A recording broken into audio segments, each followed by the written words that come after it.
Hello, everyone, and welcome to the Global Founders Forum.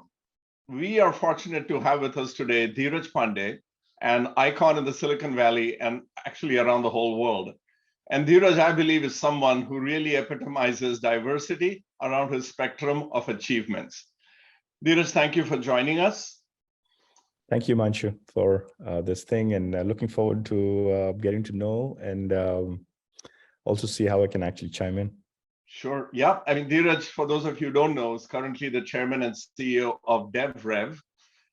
Prior to DevRev, what many of you may know is Dheeraj co-founded Nutanix, I think in 2009, which is and was a global leader in enterprise cloud software. And he served as the chief executive officer. So Dheeraj, welcome and sincerely thank you for your time. I know you're a busy guy and your weekends must be as busy as your weekdays. So for Vandana and me, it's rare to find someone who has such a blend of commercial entrepreneurship and a healthy track record, and at the same time, a deep thinker and someone, somewhat scholarly in matters of learning. So tell us a little about Nutanix. It's, industry analysts have called it sort of the unicorn startup. Was that whole success serendipitous, or did you have a plan when you started? Because a lot of founders, I can imagine, have that same question right now. Yeah, if you look at what happened in the last 10, 12 years, I think we tried to really codify a lot of entrepreneurship, but that's not how it all starts. I mean, we've given it acronyms like PMF and ICP, and that's because there's a lot of money that came in the last 5, 7 years because interest rates were so low. Yeah. That VC as an asset class became like really one of those frothy ones. So we try to make it look like you have to go through the college of PMF and the college of ICP and the college of this and the college of that. But in reality, a lot of it is just tinkering early on. I think in the first couple of years, when you do these interviews, you might even get a lot of the people who are late majority and laggards in this bell curve of adoption, And those people will say, I don't think it's needed. And that was what was really the case with us at Nutanix as well. People said, I think what you're building is a science project. So the world has its way of pushing back and it tests your conviction. The thing is, how do you balance this paradox where you need to be convicted enough on the core of your thesis, and then you need to be flexible at the periphery of your thesis, which is really the tactical pieces and what it means to get inserted into the market, and how do you really, experiment with evolution, even though it's revolution. So, there is the thing that you're building that's supposed to, make it revolutionary for the market, but you don't want to call the word disruption because customers don't like the word disruption. VCs like the word disruption. So I think you have to go out there and talk about, no, it's just evolutionary, it's a little thing. And these are the things where product management and all that stuff really comes in as well. And so to go back to your question, I feel like there was a lot of conviction, and yet you need to be flexible enough on the first use case. And when you go in there, what about the little things that really matter in their lives, when it comes to being empathic, what does it mean to really learn from them and see what the negotiation looks like? You have to walk over to where they are, figuratively, and then walk with them to where you want them to be. Because most companies, they commit this cardinal sin of waiting for the customer to walk over to where you are, which is just really hard. I think that's great feedback. So speaking of audacious goals, because I think Nutanix exhibited audacious goals, what Jupiter 360 is setting out to do is change the lives of 80 million people in India and maybe eventually get to 200 million or maybe even a billion. So we are creating these integrated solutions, bringing founders and problem solvers together. Now, nonprofits have this unique challenge, and that's scaling the sustainability in finance, at the same time increasing market share and staying relevant.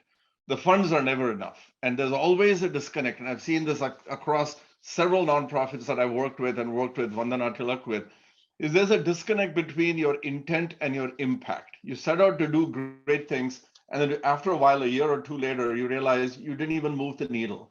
What's your advice? Because I know you do a lot of work in nonprofit as well. I should have said that earlier. what's your advice for these nonprofits that start with these audacious goals and then sort of lose sight of the commercial side of it, where I think companies like Jupiter 360 can help them? Mm-hmm. It might look like it's out of place or probably not a good parallel, but in any startup, even in the software world, very well-funded startups, they also have to think about this very, very hard. Like, for example, at DevRev, we've raised $70 million in a seed round. We haven't valued the company yet. And it might appear to be Silicon Valley's largest seed in the history of Valley. There's nothing as large as this ever. So it might look like we are just so flush with cash that we can do whatever we want, but that's not the case. I mean, because with everything, you also get a bigger ambition and a bigger market and more competitive market to go after. So, every action has an equal and opposite reaction, which is also the friction that comes with it, So all startups have to deal with this. And the way we dealt with it is just the classic word jugaad. I use the word jugaad a lot in our company. Yeah. I mean, hustle. It's a gift of being an Indian, I guess. We have natural jugaad ability. Absolutely. And, there is, the word jugaad has a lot of sort of facets to it. One is doing more with less, but the real one, which we don't talk about enough, and I think as a culture, I mean, especially the east of West Asia, I mean, if you think of all the Oriental culture, the Indian culture, the South Asian culture at large, Japanese culture, we're not good at saying no. Yeah. And I think this concept of less is more is a very Western concept. So I think one of the things that we all have learned, I'm sure you'll relate to this in the last 20, 30 years, is how do you really imbibe less is more without being too arrogant and overly sure of yourself and without losing respect to the person in front of you. And I think we had to do a lot of that as well, and I'm sure this will be very relevant to a lot of these founders out there to really think about how to say no and how do you receive a no as well. I mean, there's a lot that goes on when you go out there and ask for donations and gifts and really go and talk to philanthropies. So I think one of the other things we do in Jugaad is go to schools and colleges, which is basically left shifting a lot of the philanthropy work. They might not have the money, but they'll have time for you. And in this day and age, everything is software and data. And a presence on a website, and things like that. So if you can really go and differentiate yourself with even what Vandana was talking about earlier about like, how do you get insights? Yeah. And how do you collect insights and potential, not just donors, but also interns and colleges where you want to actually do some hackathons every once in a while. Because many of these people, if you look at them, they're early in their careers. As I said, they might not have the money, but they might have the time. Yeah. So crowdsourcing their time, not just crowdsourcing money from people who've had a 30-year industry career, will be another jugaad that I think will be very, very relevant. Well said. Yeah, and the other learning for me, jugaad is not just the ability to say no, but also knowing when no is a real no. When is it a hard no, or it's not enough, not now, not on my dime, and that through necessity, learning that, I think, helps us quite a lot. Absolutely. So speaking of philanthropy, I went to your website, phvalues.org, and I think PH stands for Paramhamsa. And there's a quote there saying, to be on an infinite journey of learning and risk-taking with deep thinkers, passionate problem solvers, and entrepreneurs.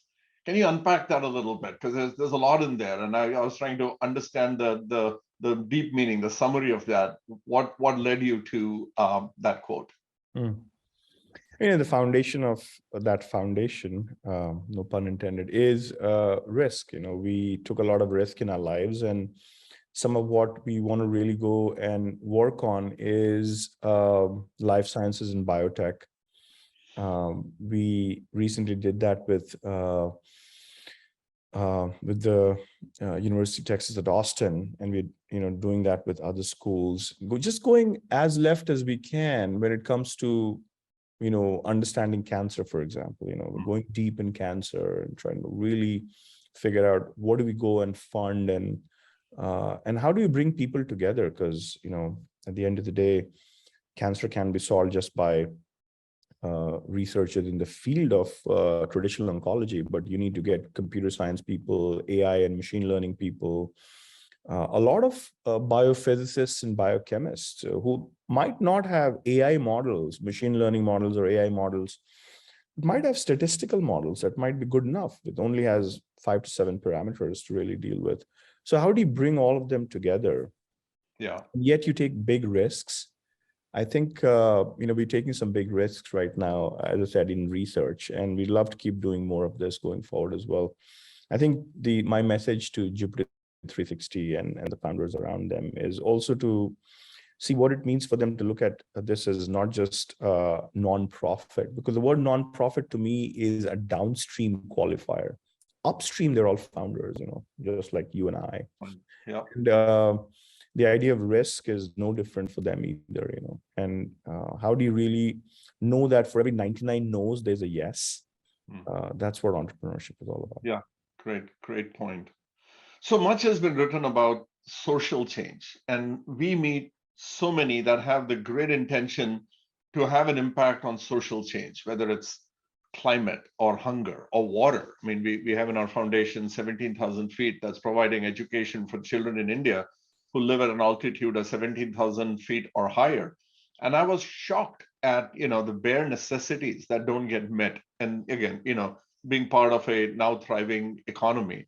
So as people pick the social change that they want to participate, and me, myself, before I joined Vandana, I used to always ask that, now I'm at that point in my career where I want to make a difference. And where is that difference going to come from? Do you have any advice on how do you pick your cause and how did you pick yours? Is it, again, something that's near to your heart? Is it something that you get associated with? Is it just pure luck that you landed into something? How should people go about choosing that?